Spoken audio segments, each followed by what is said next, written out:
media. This is a sensitive matter, and just to remind media, there should be no videography of any of the defendant at all in this matter in any of the gallery. We have to preserve not only the juvenile's rights, but also the rights of any victims that are present here today as well. There shall be no outbursts in this courtroom. We need to preserve decorum, and so please comply with the rules that have been posted and provided to you prior to this hearing.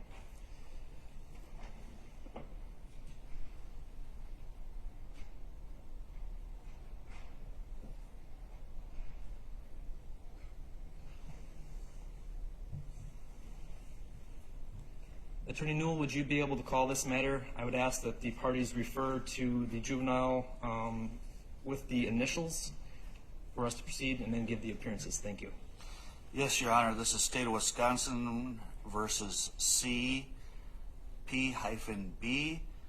As yet doesn't have a case number. The state will be filing the criminal complaint as soon as I'm done, I guess, introducing the case. Wade Newell, District Attorney for Chippewa County, appearing on behalf of the state. The defendant is at JDC with his attorneys Kirby Harless and Carl Schmidt, all appearing via video. All right, Attorney Harless, first of all, there has been a criminal complaint that has been filed or provided. Actually, we'll be filing that now. Please approach.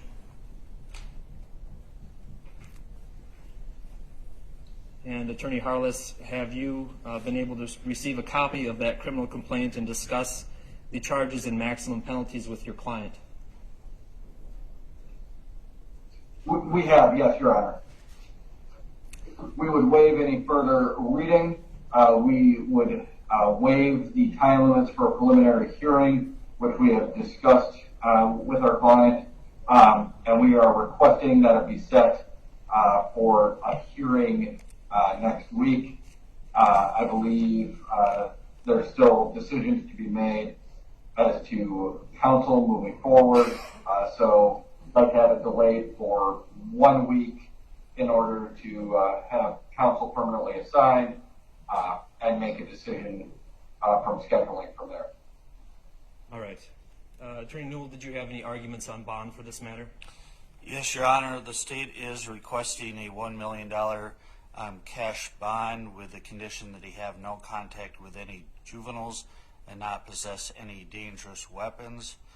The state understands the state is asking for a very high cash bond for a defendant of 14 years of age, but given the statements that the defendant made to law enforcement that his intention was to rape and kill the victim from the get-go when he left the house with the victim going down the trail, the state believes that there is a need to protect the community and also a concern regarding the defendant fleeing given the severity of the punishment he is facing for all three of these charges. That gives them a very big incentive not to resolve the matter and to flee the area, but the protection of community also is necessary in this case, given his statements, once again, regarding his intentions and also his statements regarding the fact that when he did get off of the trail, punched the victim in the stomach, knocked her to the ground,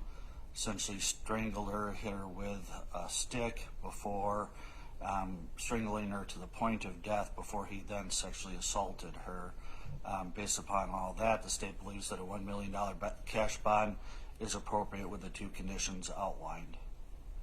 All right, Attorney Harless or Attorney Schmidt, any objections?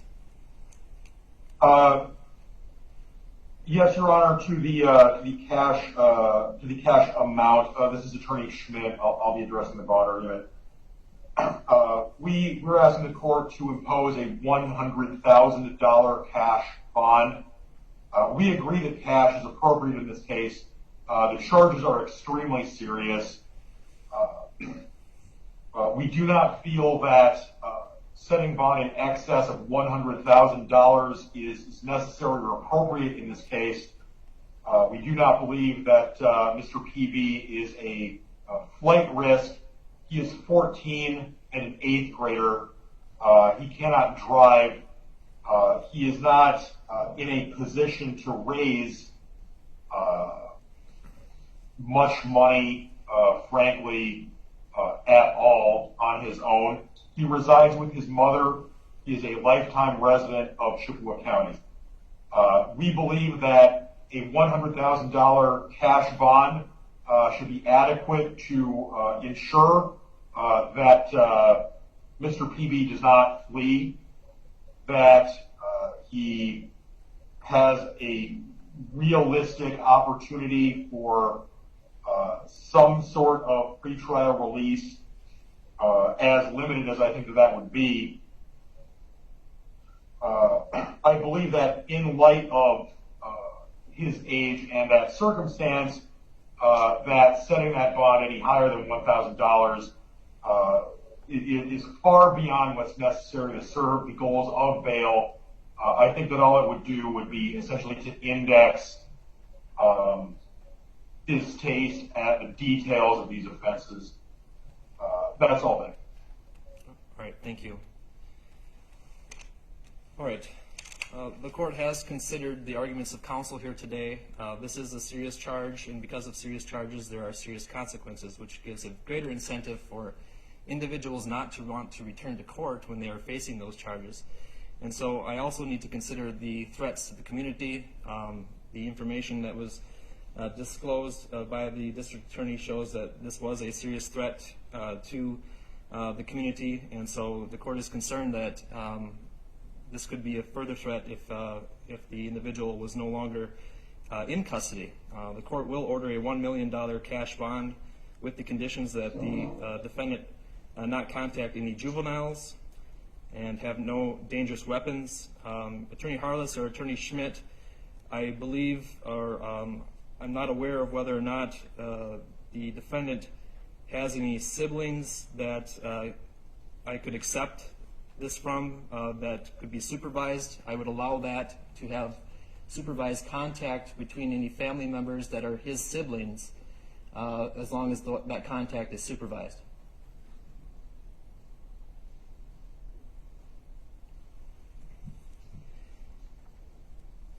The time limits for the preliminary hearing have been waived. However, there is a request for a hearing next week to determine whether counsel would need to be updated for the defendant. I have some dates. At this time, I would like to go off the record to go through our calendars to make sure that there would be time that works for the parties. We are off the record. Attorney Harless, I have next Thursday, May 5th. I can do a time between 3 and 4:30. And Friday, May 6th, a time between 8:30 and 10 a.m. Do any of those times work for you for the defendant?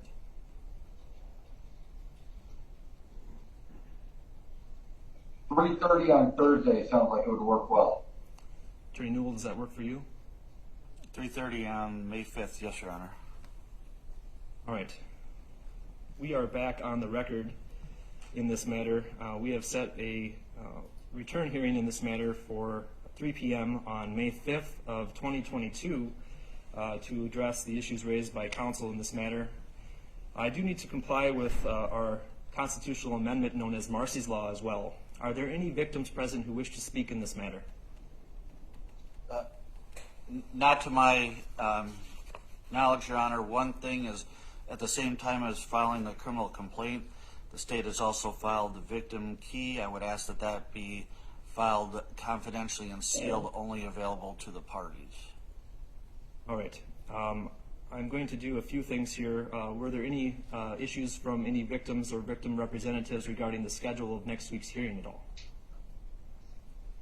All right. Hearing none, I will order that the clerk file the criminal complaint that was recently given to the clerk here at this hearing, that criminal complaint be sealed and available to the parties. If for any reason that this is released to anyone that is not a party, that the clerk redact all references to the name of the defendant. However, in the caption of the criminal complaint, the clerk shall keep the initials of the defendant on. all future filings in this case by all parties and all representatives of any party, including attorneys, shall use the defendant's initials going forward. Attorney Newell, were there any other items to address for today before we meet again next week? When the court ordered the bond condition made the reference to any siblings that need to be excluded, was there a response to that? I did not hear anything. Attorney Harless, was there a sibling of the defendant that we may want to add an exemption for under the bond that he may want to visit with supervision? Yes, there are siblings. I'm sorry, I thought the order was just being made to allow for the supervised visitation with siblings.